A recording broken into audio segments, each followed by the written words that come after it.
14 wickets fell on the opening day of the crucial LV County Championship match between Essex and Kent in Chelmsford, in spite of a brilliant 100 from Sam Northeast in a game between two teams still fighting for promotion.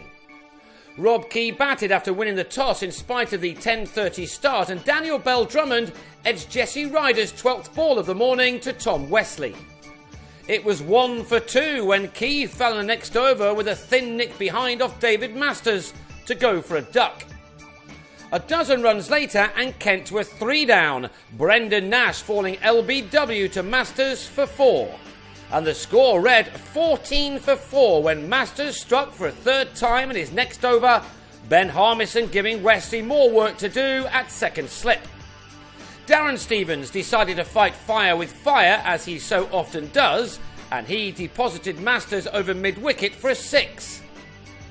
Masters was out of the attack with 3 for 11 from 7 overs, while Ryder had 1 for 20 from 8, leaving it to debutant Jamie Porter to remove Stevens' LBW with his 5th delivery in the first-class game.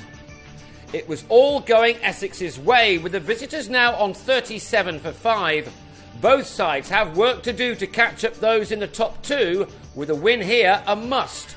So Kent had it all to do and were relieved to find Sams, Billings and Northeast in fine form.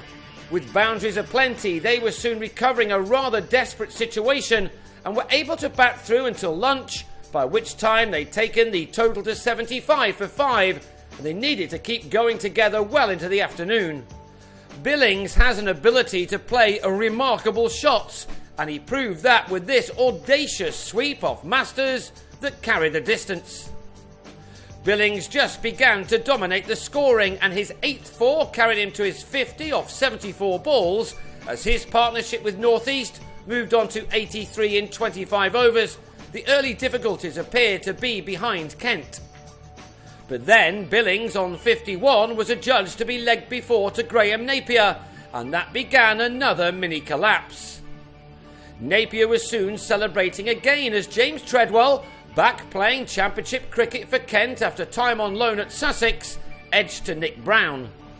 2 balls later and Mitch Claydon gave Ryder some catching practice off Napier as the visitors slumped again to 136 for 8. By now, Northeast had completed an 88-ball half-century, and it was his job to eke out as many runs as possible with the tail. With Adam Riley blocking at one end, Northeast played some terrific shots off both short and full deliveries. Alas for him, he lost Riley for a couple, Monty Panesar coming on to trap him in front in the first over of his spell.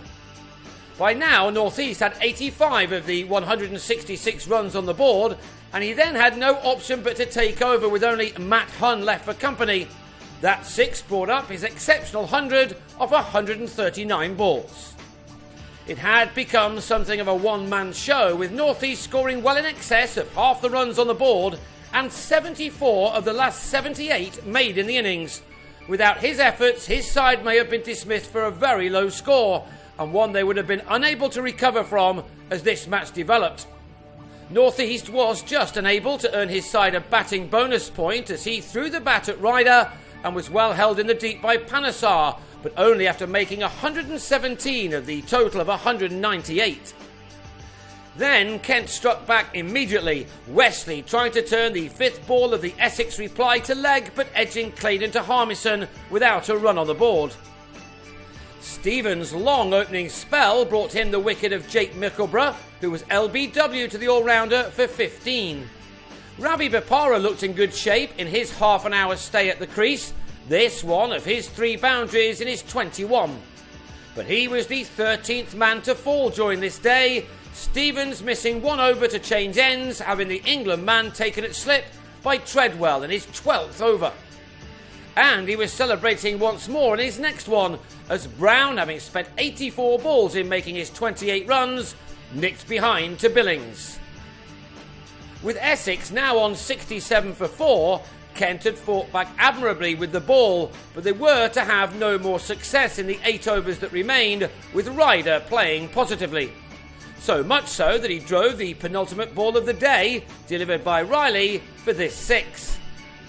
The Kiwi ended the day on 28, and with James Foster had carried the total to 97 for 4 by the end of play.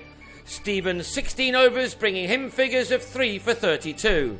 That means that Essex will go again, trailing by 101 runs, and with work still to do on the second day to get a decent first innings lead.